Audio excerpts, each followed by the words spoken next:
By the side of a road west of Scone, a crime scene, a patch of bush where the body of missing Lake Macquarie woman Carly McBride was found. We believe that somebody that knew Carly has some information for us. The mother of two disappeared on September 30, 2014, last seen visiting her ex-partner's home on Kalgaroo Avenue at Muswellbrook. Over the next 12 months, as part of Strike Force Karabi, police carried out extensive searches around the town. Her family made a public appeal. Please, anyone who has anything, big or just smallest thing, please come forward and help us and help our children, please. Over the weekend, after almost 2 years, a tip-off led to the discovery of her skeletal remains. The site we're looking at is west of Scone, out on what's known as the Bunnan Road. Among the critical questions for investigators, who deleted Miss McBride's Facebook account in the days after her disappearance? Carly has two young children, 4 and 8 years old. They're going to want to know what happened to Mum. A 24-year-old man who was known to Carly McBride is currently serving a custodial sentence for unrelated drug and firearm offences stemming from this investigation. Police today were not ruling anyone out as a person of interest. Mike Lorrigan, NBN News.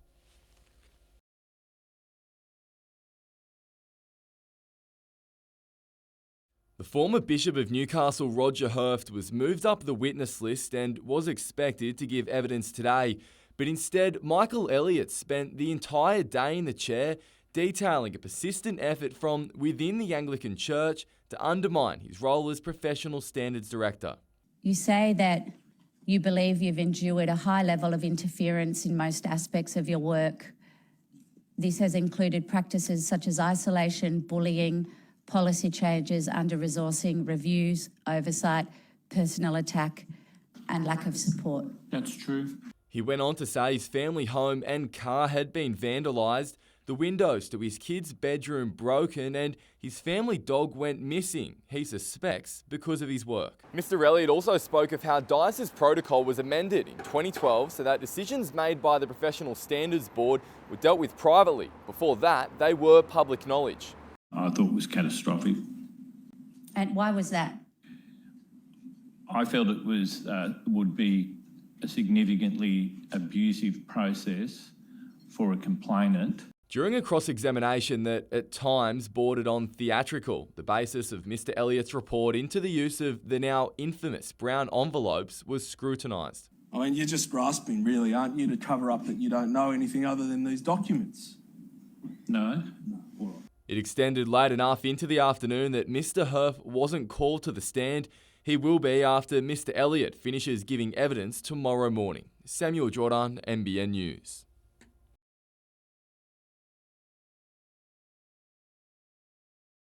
Defence officials fronting the cameras for the first time since news of the contamination scandal broke last September.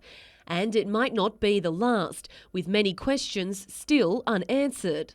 I'm not sure of that. I'd have to take that away and have a look in detail. I don't know the answer to that off the top of my head. I'd have to take that on notice. Specific studies, I don't have that information to hand either. I'll have to take that question on notice as well. I personally don't know. But there was a sliver of hope for desperate homeowners, an assurance the federal government is finally considering buying back affected properties. The government will be looking at that within the next couple of months. Defence also detailed its attempts to remediate groundwater on the Williamtown base through a treatment plant. It's decontaminated about 170 million litres of water thus far since it commenced operation in around February of this year. A second plant is predicted to be up and running by the end of next month. However, those behind the health and environmental studies released earlier this week predict red zone residents will forever live with the remnants of toxic chemicals. It is certainly possible that it's going to continue to evolve, possibly spread, but at the same time, it's not going to get it's unlikely to get any worse because the source was stopped. Defence is also working with the Health Department to fund blood tests for those living in the affected area. Anyone who has already undergone testing will be reimbursed. Emma Murphy, NBN News. A skyline dotted with cranes as the West End really hits its straps. From Wickham and the Yacht Club right round through past the interchange location into the west end of the city. That is really being driven by what the state government's doing around the transport. Today's Property Council lunch heard that with 1,200 new apartments hitting the market in coming years, the area will outstrip the East End for residential density. Higher densities in the West End are permissible, higher heights, and people just realising how walkable the city is when you're in that area, and just the benefits of it beyond that as well.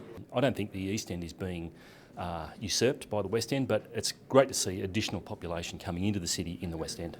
It fits into a broader picture of a development boom in wider Newcastle. The City Council says there's been a 70% increase in development approvals in the past financial year to $875 million. And it takes the figure over the past 5 years to $3 billion. It shows that we are really on the cusp of transitioning from a great regional city towards an emerging global city, and it is an exciting time to be in Newcastle. Another bumper year is expected, with hundreds of millions of dollars worth of building applications already in the mix.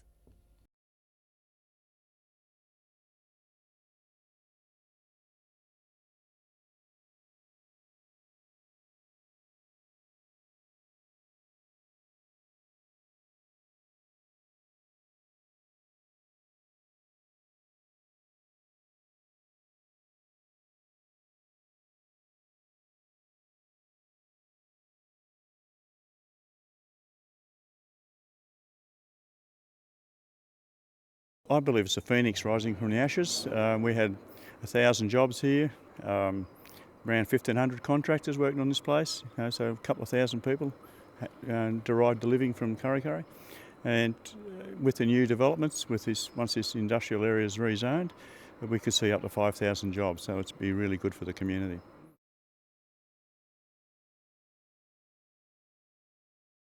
The de Havilland tiger moth VHRNI looked pretty as a picture as she was wheeled out of her hangar, ready to make her first flight since a 2.5-year refurbishment. So we took it out of the air and dismantled it totally and blasted all the fittings, repainted the fittings, new flying wires, new centre section wires, periodic inspection, and we just rigged it and we're ready to go. With Chief Flying Instructor Phil Unicum at the controls, it was time for the moment of truth. A quick taxi down the runway and she was airborne, her original yellow Air Force training livery shining brightly as she gave a wing waggle to delighted club members. Climbing higher, she completed a graceful loop and some wingovers. The club has owned her since the 60s, and prior to that, the 1940-built Moth was used by the Royal Australian Air Force to train pilots in World War II. We want to keep her going and pristine for as long as we can. The Aero Club's been here, well, it started off in Newcastle in 1928, and this is our kind of last connection with the old days. So it's very important that we keep the aeroplane with us, going, operating, as long as we can, hopefully 100 years. Today, the first of many more adventures for this flying museum piece.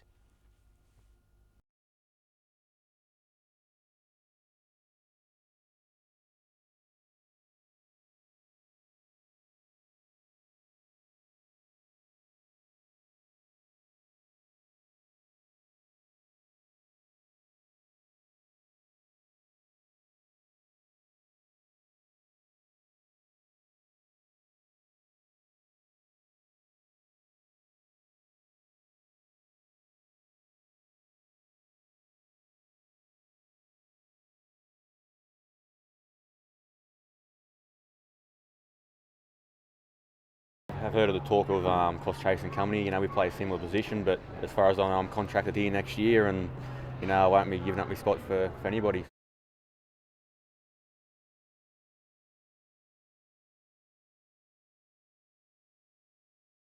I was a bit disappointed with the injury. I thought I had a good game against Canberra, but then to get injured and miss, the last 4 games, I was a bit disappointed about that. And Denny obviously needs back surgery, so he'll go and get that done, and there'll be a good chance for me to finish off the year strong.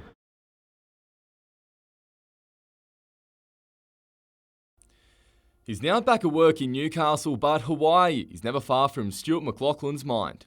Oh, 100%. It's you sort of, reality sets in when the day you jump back to the desk. But, I enjoy what I do, and, I guess the training just gives me that sort of release each day. The Molokai to Oahu paddleboard race doubles as the sport's world championship. The 52-kilometre journey takes place between the Hawaiian islands of Molokai and Oahu, the fabled crossing known as the Channel of Bones. It's just incredible. Nothing can prepare you for it. You're out in the middle of nowhere. You don't see land for up to 4 hours potentially. Turtles popping up, and if you hit a turtle, your board's dinged, and your race is over. You got sharks left and right. I saw 2. I felt like I saw 100.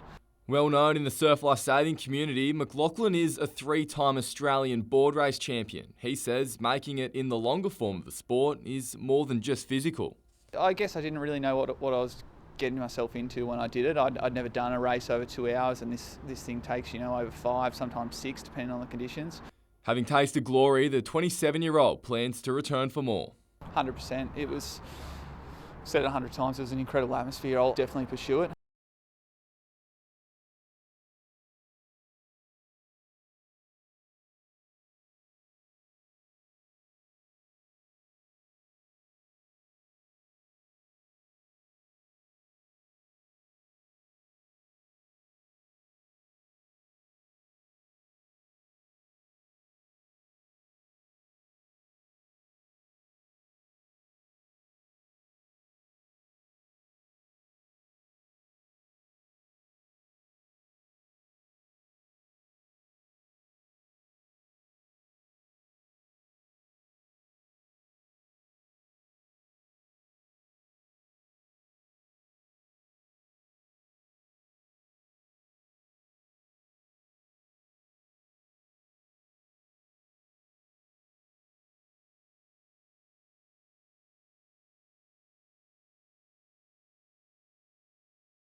He's one of Australia's most senior Anglicans. The Archbishop of Perth, Roger Hurft, today admitting he failed to act on allegations against notorious pedophile priest Peter Rushton. Did you drop the ball with Peter Rushton? When I look back on what has happened, I've asked myself a number of times, why was I not more alert? Why weren't the people around me more alert?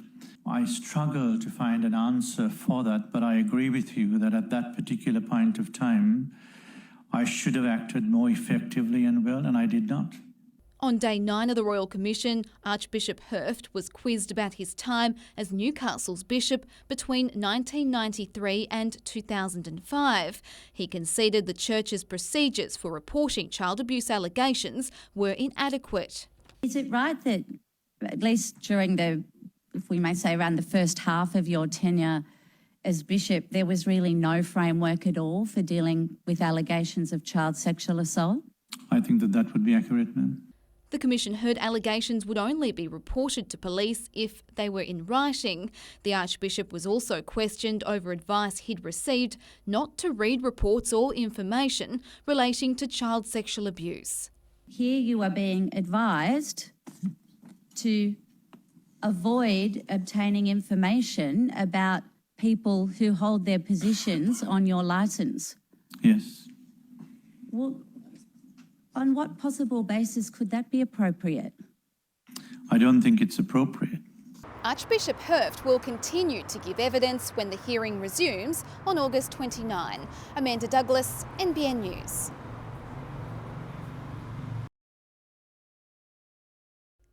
It's the news Carly McBride's parents, Steve and Lorraine, never thought would come. It's such an unexpected result, and to be able to now put her in a final resting place, Yes. is something we didn't think we'd ever get the chance to do, and it's overwhelming. It's really shocked us. The 31-year-old's remains were discovered on Sunday in bushland west of Scone, almost 2 years after she disappeared. Her parents say it's a step towards closure and healing, not only for them, but for Carly's 2 young children. Having Carly back is pretty well everything to us. Yes, that's right. Yeah.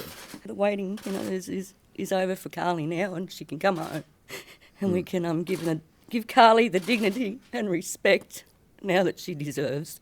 Mixed emotions today as they remembered their much-loved daughter. Character. Yeah, absolute character, and very well loved by a lot of people. Beautiful. Very popular, and a very live for the moment type of girl. The Lake Macquarie mother was last seen on September 30, 2014 on Calgaroo Avenue in Muswellbrook. Police are treating her death as suspicious and haven't ruled out anyone as a person of interest. While the discovery has been a breakthrough in the investigation, police and Carly's family haven't given up hope that a member of the public may hold the final piece of the puzzle in finding out what happened to her. Somebody out there knows something and we want them to come forward before we go and find them. If anyone knows anything, and it doesn't matter how small, please contact the police or Crime Stoppers. Pleading with you. Renee Feder, NBN News.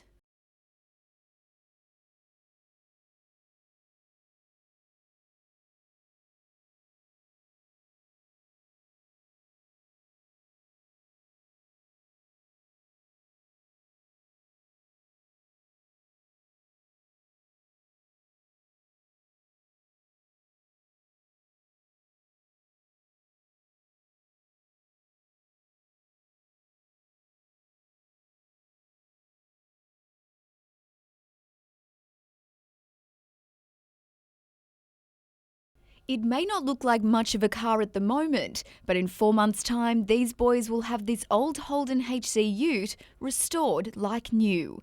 And in the process, it's hoped it could also help lead their futures in a new direction. These boys are grabbing this type of program with 2 ends, like knowing that there's a future for them and there's a future employment. I think this is what these boys need, and I think that will kind of help eventually break the cycle that they're in and lead on to bigger and better things. It's all part of a unique crime prevention program launched in Cessnock today. Project Rebuild was created by Senior Constable Matt Ellis, who's been a youth worker at the PCYC for the past 11 years. Local car dealership Cessnock City Motor Group has also come on board, donating the car. I'm pretty proud of the Cessnock community and all our sponsors that have come on board. The ultimate goal is to see the program expanded across the state, but for now it's about giving the group employment and leadership opportunities. Almost in essence, I'd almost take a bit more of a backseat, and these boys will kind of run the next generation through and say, look, follow the program, follow it to its end, and your dreams can happen, and your life can change. Renee Feder, NBN News.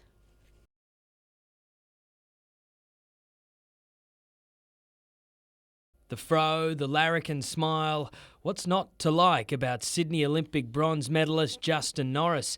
16 years on, he still loves to relive his time in the pool. Every time the 4 years comes around, I think to myself how fortunate I was to be, swimming well in the right place at the right time. I did my best performance and some of the others didn't. 3 Commonwealth Games gold medals, a World Championship bronze.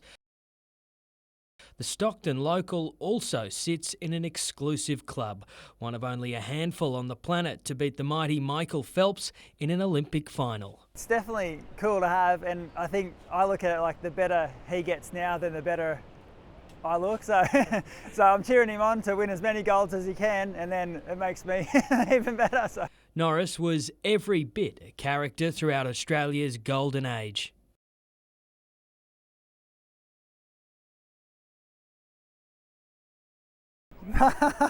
Stick to swimming, I guess. Didn't make much out of that. 16 years on, he's a father of 4 and a swim coach. He believes more athletes like Mac Horton should wear their hearts on their sleeve. Him to sort of say, hey, this guy tested positive, and then show up to him and do him up. I kind of thought that was really ballsy. I thought it was great. Norris may have his hands full now, but still has a serious soft spot for the Aussie swim team.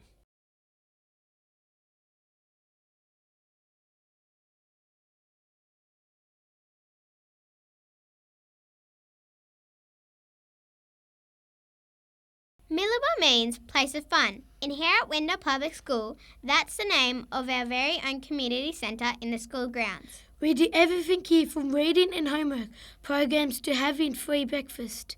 Millaba fits in by building partnerships between the community and the school. The centre is run by Rosalie, who coordinates the programs and welcomes all students. It's an early intervention and prevention program. Darren is a parent and says Millaba has helped his children at school. They've done anything from breakfast club to homework groups, incorporated different learning groups.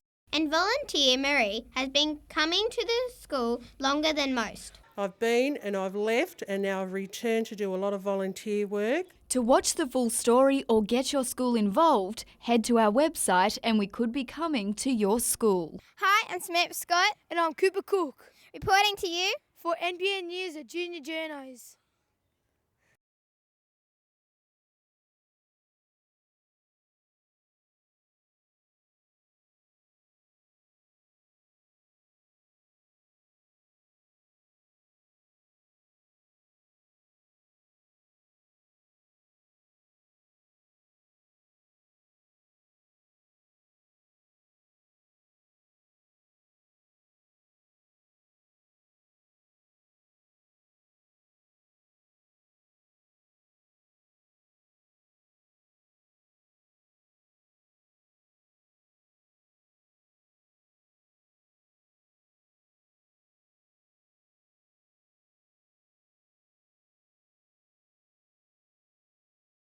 "19 witnesses across 9 days of intense examination. The first part of the Royal Commission into Child Sexual Abuse in the Newcastle Anglican Diocese has wrapped up for the time being.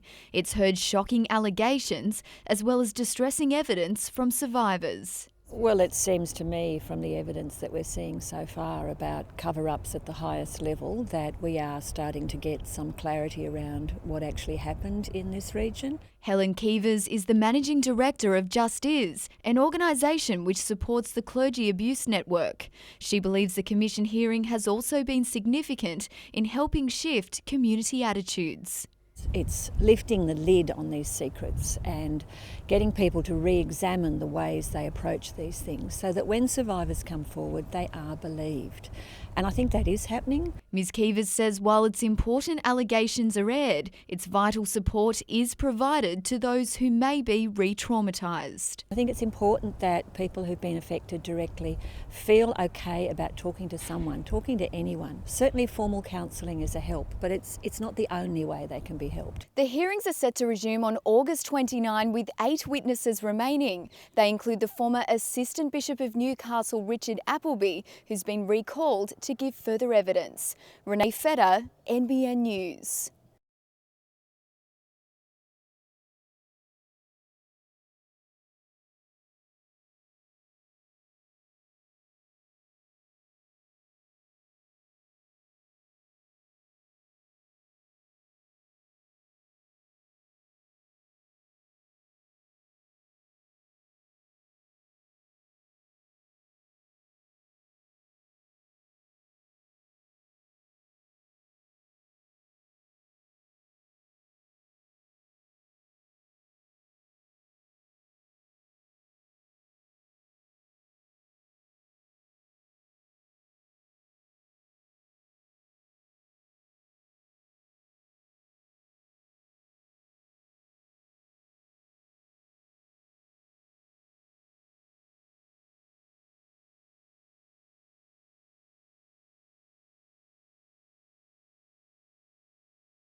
Fast but silent. The future of transport was on show today at Cameron Park. The festival is aimed at promoting environmentally friendly vehicles and the industry's ever-changing technology. Eventually you can power them with green electrons. You can have a solar panel and that'll power your battery and that'll power your car and away you go. Compared to their petrol rivals, these battery-powered vehicles aren't short on performance.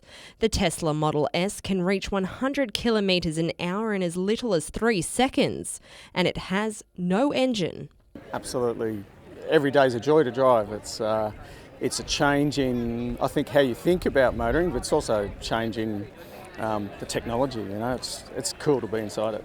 It doesn't come cheap though, setting owners back at least $100,000. Over about a year, it probably costs me about $300 to run the car as far as energy is concerned. But the real showstopper is this Hyundai iX35. It's the first hydrogen-powered car to be permanently imported into Australia. Its motor runs on hydrogen and emits nothing but water, leaving no carbon footprint. The event will kick it up a notch tomorrow with a day of electric racing. Sky Hull, NBN News.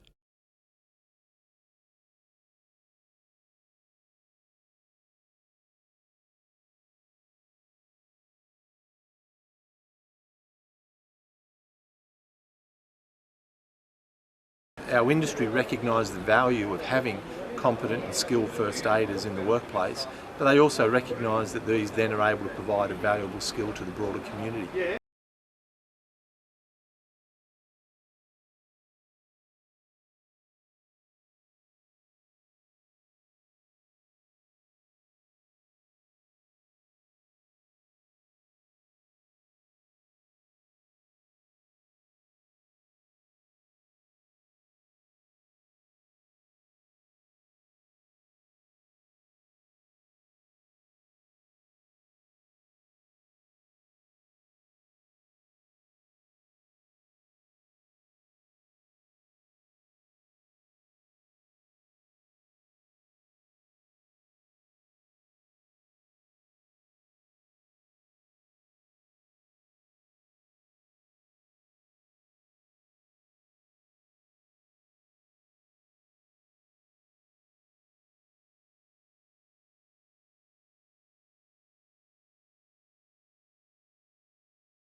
Full throttle at Barley Ranch. 2 wheels, sometimes 1 wheel. The country's best going hell for leather at the Aussie Championships, flirting with their own mortality. On board with local legend Paul Kaslik, streaking away in today's qualifying.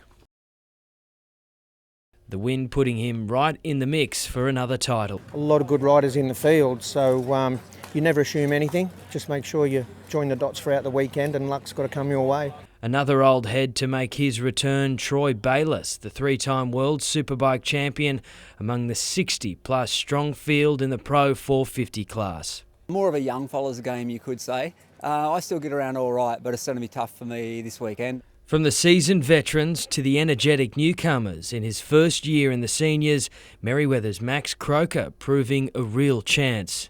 Won 2 Aussies here before, but there's some tough competition here this weekend, but I'm looking forward to the finals. It should be good. Riders vying to dethrone Singleton's Luke Richards and Marty McNamara. The pair are defending champions across 4 of the divisions. The Holy Grail this weekend, the Duke of Edinburgh Trophy. Good friendship and mateship amongst us, and until we get on the gate and the helmets go on, and yeah, then it's on. The action continues tomorrow with the finals.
A frantic dash to safety with a crowbar-wielding thief in hot pursuit.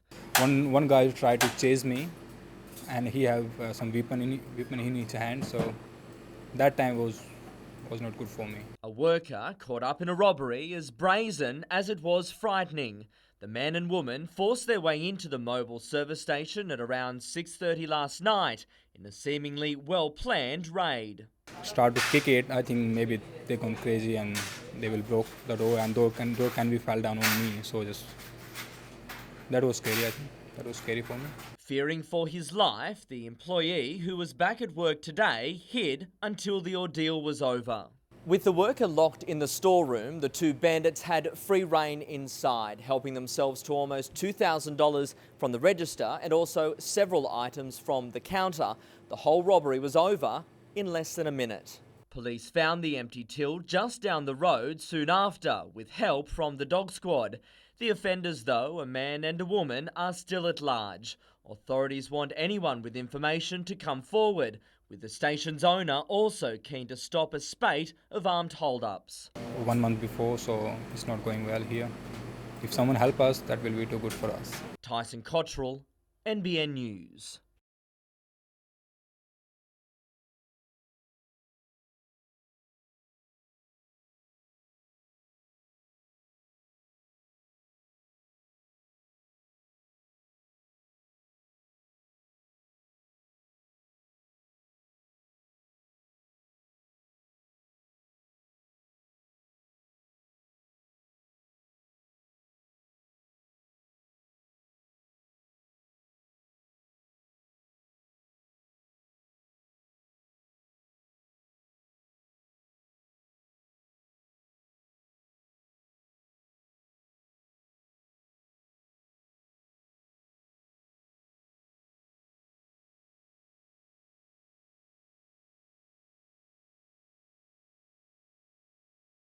And the more that I looked, the more that I could find pieces of bone, pieces of fur.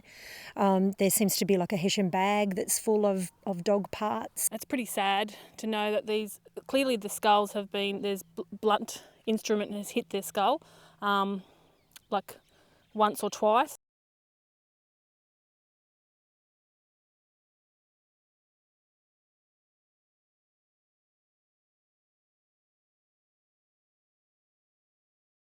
Apart from its name, there was nothing wintry about today's fair.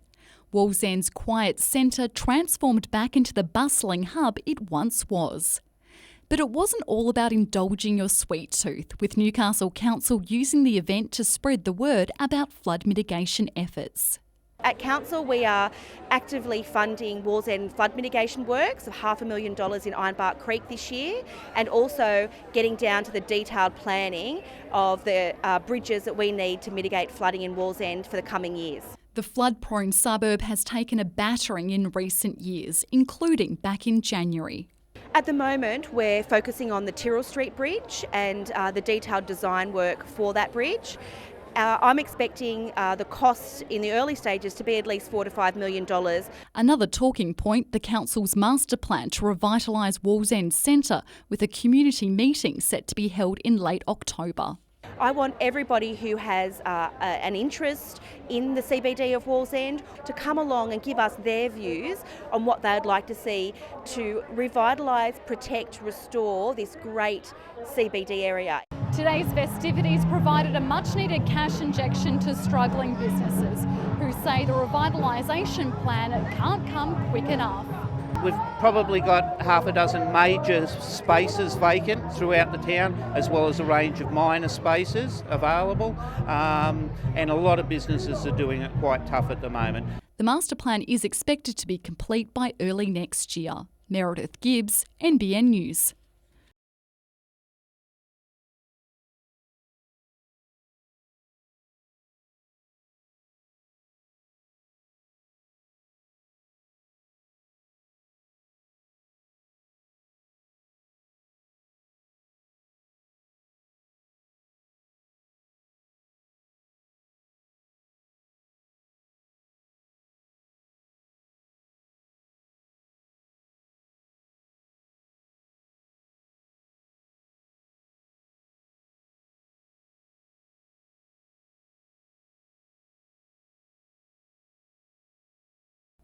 The Jets had the best early chances. Paul Izzo stopped Wayne Brown, while the post denied Andrew Houle. Andrew Naboo also struck the woodwork a few minutes later. Newcastle finally hit the front after Jason Hoffman's cross was slotted home by Devante Clute. But the Mariners restored parity as Blake Powell finished off Roy O'Donovan's shot. The Central Coast was in front when Connor Payne beat Jack Duncan. Houle was heavily involved after the break, going close to an equaliser. He was then involved in a heated exchange with Mickey Neal, but both players escaped punishment. Newcastle had several late chances, but it stayed 2-1. With Nigel Bogard, Morton Nordstrand and Labino Haliti all due to return soon, the coach wasn't fazed by the result. We feel we're on the right path and we're playing very good football, and things will turn very quickly and we'll be more successful in the final third with those players returning.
The Hunters had only lost one game all season, and that statistic looked likely to continue as they dominated early against the Hawks. Alison Ebzery and Susie Walmsley combining for 29 points. Down by 9 at half-time, Illawarra stepped up in the third period, outscoring Newcastle 20 points to 6. But Hunters captain Sophie Kleeman helped the minor premiers hold their nerve down the stretch to claim a hard-fought win. The Hunters men shot just 26% from the field in their 5-point semi-final loss to the Comets. Jacob Rourke led all scorers with 18. But with Russell Hinder missing, Coach of the Year Larry Davidson needed reinforcements. Playing his last game, Adam Melmoth provided a spark. But an injury to Justin Hammond hurt the cause. Josh Morgan is also reportedly set to retire. He had a late chance to win it, but the Sydney-siders sealed the game at the line.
"8 months on, but finally back in the arms of his family.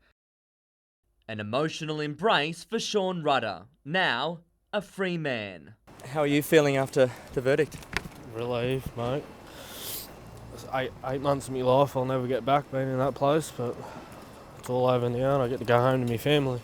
Mr. Rudder had been in custody since January, accused of the Boxing Day bashing of Brittany Merrick. How are you feeling after the verdict? Go away. And Brittany Norris. Ms. Norris, anything from you at all? No, thanks. How are you feeling? Not very good. All three were kicked out of Finnegan's nightclub after Ms Merrick grabbed Mr Rudder by the throat and knocked him to the ground. The Crown argued Mr Rudder was furious and that he stayed, stalked and attacked the girls. But defence barrister Peter Harper attacked their version of events, instead claiming it was Ms Merrick who was the aggressor and that Mr Rudder acted in self-defence. I'm glad the truth came out. I was worried it weren't, but it did, and the legal team done a great job. Happy with the verdict? Of course I am.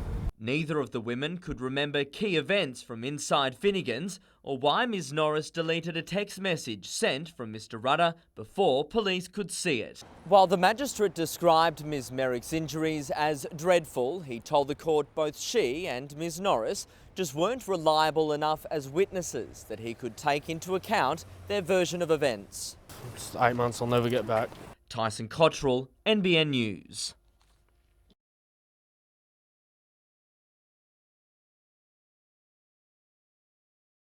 This is of the utmost concern, and I make the point that it's really the first official visit I've made in my role as the Shadow Defence Minister.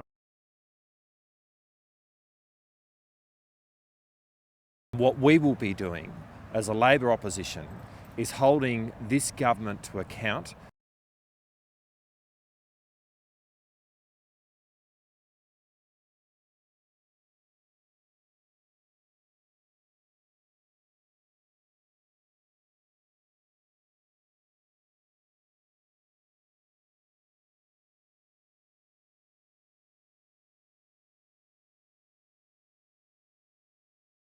One grisly clue amid a bag of bones. It's not yet known if these remains belonged to a greyhound, but this much is clear. They can confirm that it suffered a really horrific death. Investigators had hoped to find more at the Swan Bay site today following revelations on NBN News last night that a number of remains had been found by bike riders. Small bone fragments still litter this remote gully leading down to 12 Mile Creek, but a majority of the bones and skulls have been removed. A blue tarp containing carcasses and other potential evidence, including microchips, was gone by the time the RSPCA arrived this morning. Makes any further investigation really hard. Investigators say a blow to the head likely killed this animal. The bones will now be sent to Sydney for further examination. The find could be another blow for the greyhound racing industry as the state government moves to ban it. The RSPCA is urging anyone who discovers such remains to contact it immediately. Anything that looks canine, anything that looks like a dog, or, look, even if they come across it in the bush and they think it's a little odd, just call us. We're happy, to send an inspector out to have a look. Georgina Smythe, NBN News.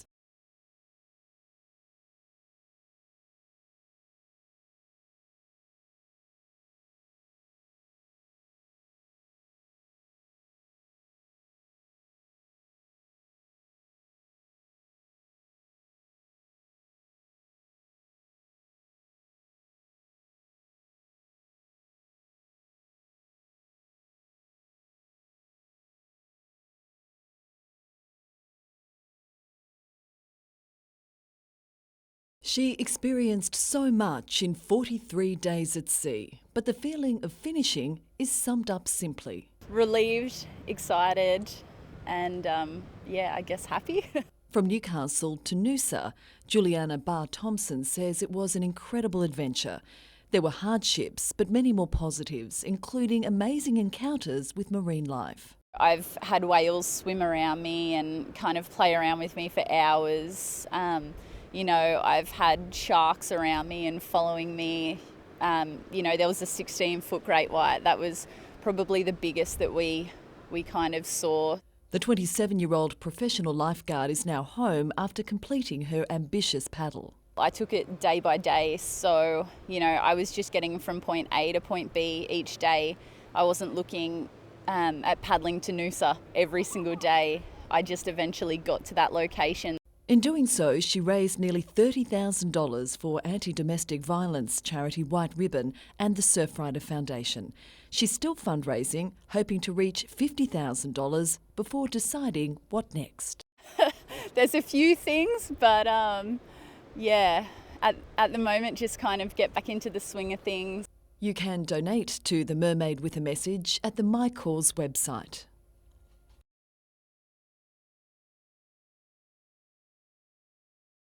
The Hunter pilot began the final day in the English countryside by overcoming former world champion Hannes Ark in the round of 14.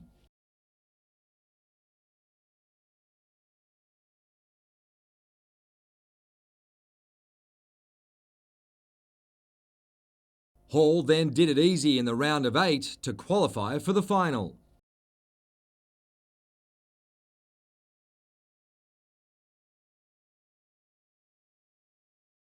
The Aussie would fly first in the last 4 and threw down the gauntlet to his rivals.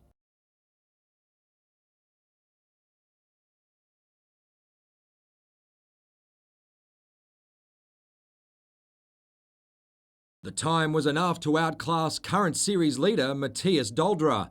Hall is now 3rd overall, but still a long way behind the German with 3 races remaining. When I got the podium in Budapest, I said that, there's nothing stopping us from winning every race from here. It's hard work, but, we'll do our best. All we can do is our best, and whatever that results in is what happens.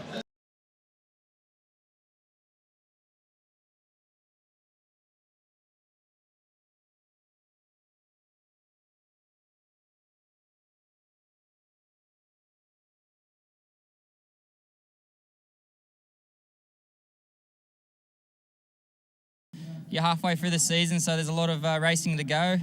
Anything can happen. It's so close this year. Everyone's only a couple of points behind, but like I said in the start of the year, I want to be in top 8, see what happens from there.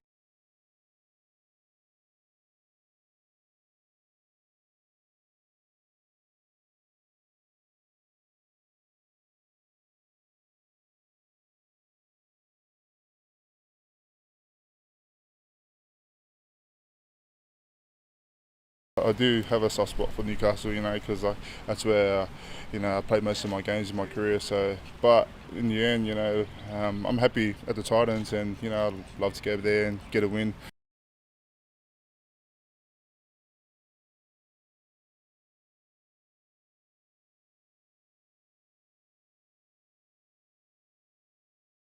With the Waratah Championship men and State League women also featuring in this year's finals, there was plenty for the Hunters to celebrate today. But most of the attention centred around the grand final winning women. Amazing. It's still, I don't think it's quite settled in, just hasn't set in, and we're still kind of on cloud 9, but feels amazing. We're just so happy. It's the first time a Newcastle team's even made the finals, and to win it has just been icing on the cake. Playing with Newcastle, growing up here and never having won the championship in Newcastle before, it was obviously a big goal of ours from the beginning. She may have been dressed as the Joker, but Captain Sophie Kleeman was all business during the season, selected in the competition's All-Star 5. Today she was keen to single out a teammate for her grand final performance. Susie Walmsley had the game of her life. She killed it. It was amazing, and we came across the line, and I've never been so happy. I haven't won anything before, so it was so good. Susie top scored with 19, but that wasn't the original game plan. I just focused on defence. I knew if I got on loose balls and we won 50-50s, that we'd win the game. American import Shannon Novosel was also named an All-Star. The Hunters are hoping she'll be back in 2017. I would love to come back next season. I think if everything falls into place, I should be back. I've had such a wonderful experience. I'd love to do it again.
The scene of the latest devastating crash on the Hunters roads. Tragedy struck along the New England highway near Scone when a ute and motorcycle collided at around 5:30 this morning. So two motorcyclists were riding together. It was a father and son from Queensland. The 44-year-old rider, who was the father on the motorcycle, was struck by the ute, and as a result of that collision, that motorcycle rider has died at the scene. After the initial impact, a car also crashed into the ute. The 24 and 25-year-old male drivers of both vehicles were taken to hospital for mandatory testing.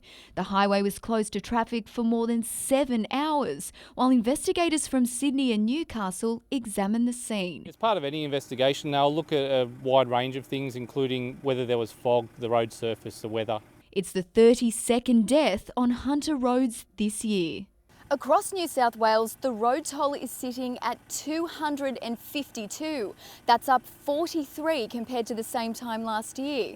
It's prompted an urgent road safety message from police. We implore drivers, just concentrate on the business of driving the motor vehicle. It's not big speed or doing really stupid things that are causing these fatal motor vehicle collisions. It is small mistakes and inattention that is resulting in people dying on our roads. Renee Feder, NBN News.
Deep inside Singleton's Army barracks, scientific testing scrutinised to the highest degree.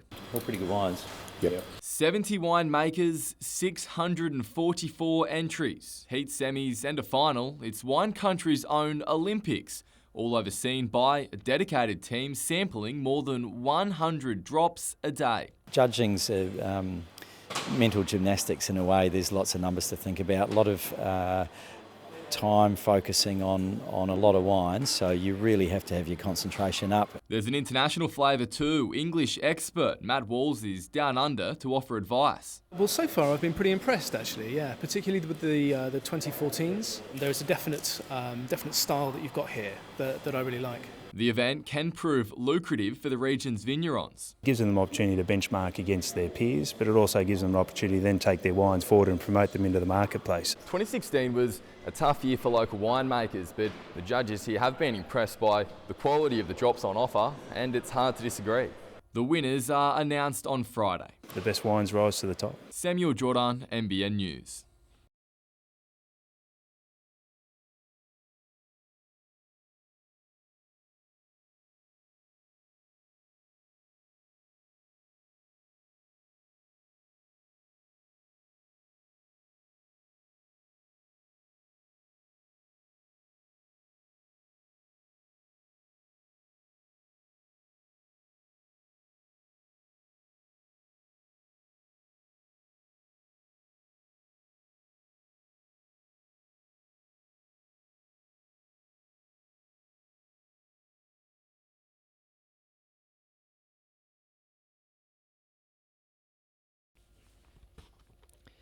The hair, the passion, and most importantly, the sound. Bands like The Heroes and DV8 were at the centre of Newcastle's live music scene in the 70s and 80s. People were so into it. We'd do encores for half an hour. Local bands and the biggest in the country played to packed pubs 7 nights a week. a scene captured in the new book, Rock This City. The uniqueness of the Newcastle live music scene was that we were so close to Sydney, so we got that rich variety where other places it was a lot further for bands to travel. Perhaps the most infamous night, the 1979 Star Hotel riot. Thousands on the street, angry the iconic venue was shut down. The hotel looks a little different nowadays, but it's venues like the Star all across Newcastle and Lake Macquarie that really forged the music scene in the region. We would have bands like Cold Chisel on at the Mawson Hotel on a Thursday night, the Divinals Midnight Oil Thursday nights at Belmont 16-footers in the 80s. A climate that gave birth to the likes of the Screaming Jets and later Silverchair. But I mean, the people in Newcastle love their music and the venues have been very supportive and, that makes a great scene. Newcastle musicians know how to do it better than anybody or just as good as anybody. Rock This City is now available in selected bookstores. Mike Lorrigan, NBN News.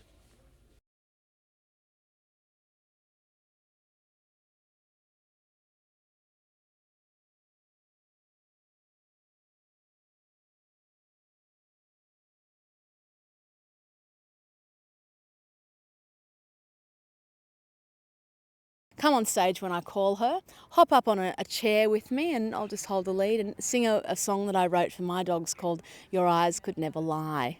And she'll steal the show, I'm sure. She's got beautiful eyes, so dog lovers are going to love this.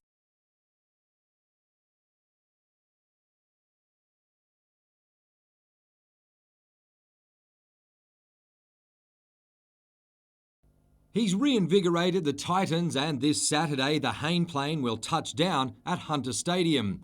Well aware of his last-minute heroics against the Tigers, the Knights want to bring him back to earth. Jared Hayne's back for the Titans, isn't he? I guess he said on the weekend this is his house after the field goal. I guess it's the Knights' job to show him that it's actually Newcastle's house. Trent Hodkinson knows the former 49er better than most. Grew up with Jared, so we played in the juniors a fair bit and obviously at Origin level as well. And against him when he was at Parramatta, I was at the Bulldogs, so I had plenty of times to sort of get to know him, but yeah, he's a freak athlete. But don't expect Newcastle to roll out the welcome mat. By no means am I going to be overawed by the situation. We'll be going out there to assert our dominance. Look, it's great for the game having Jared back, but we've got to focus on ourselves this week and prepare well and go from there.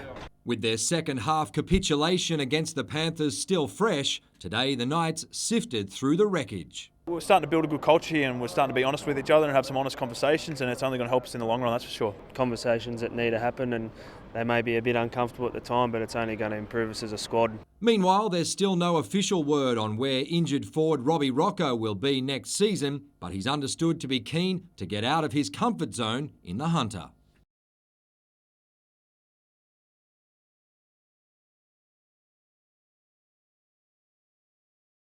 The Jets scored a paltry 28 goals last season. Scott Miller wants to double that figure this time around. Enter Alexander Kokko, a prolific marksman in his native Finland, brought here for a single purpose. Goals, goals and goals. Yeah, he keeps talking about it, so let's stop talking and more action now. That'll be my standpoint. The pressure is on and Kokko appears happy to accept the challenge. If you want to be a first striker, you must score the goals. It's always the pressure. If you are the striker, you score, or if you don't score, you're on the bench, and nobody want to be on the bench. The 29-year-old joins the Jets on a 2-year deal. He arrives game-hardened and ready to play after scoring 9 goals in 15 games for Finnish Premier League club ROPS. I have trying to move abroad to the new challenges for me, and I think Australia is the great place for me now. For me, I have last 5 years, I have always scoring, and I don't see the reason why I don't score here.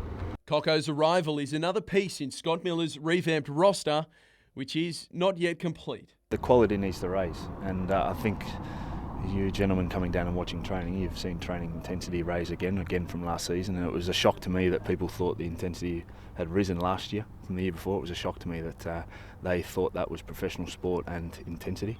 The Jets import, meanwhile, is looking forward to a meeting with Melbourne City's Tim Cahill. Big player, I think was best player in Australia history. Yep. It's very nice to see him alive. Let's play against him. We'll see who is better. Paddy Kilmurray, NBN News.